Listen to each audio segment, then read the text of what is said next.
Questa sera si esibiscono alcune delle classi della scuola secondaria di primo grado Elia Maestri, la media di Taglio di Po, nella fattispecie il corso C più la seconda B, sono 4 classi, siamo divisi in 2 serate, domani sera ci sarà l'altra tranche con le classi che mancano, quindi il corso B più il corso A.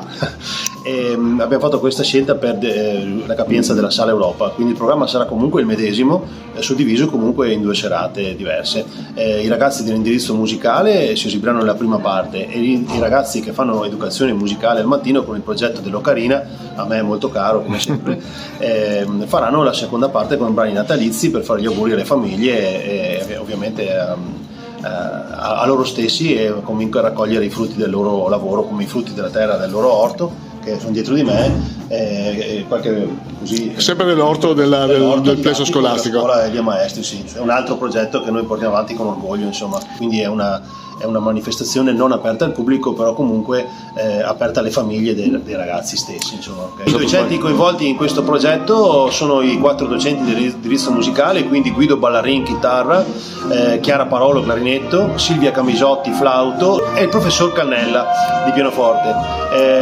Inoltre sono impegnati anche il professor Mario Marafante, che stasera sarà il fonico in via d'eccezione, io sono scritto Trolla Gildo, educazione musicale, e mia moglie Re di Jessica, sempre educazione musicale. Guest star tutti e 2 voi.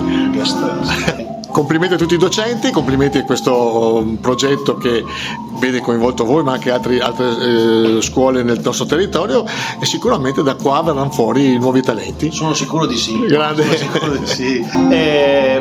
Buone feste, buon Natale e tanta serenità a tutti voi per le festività natalizie.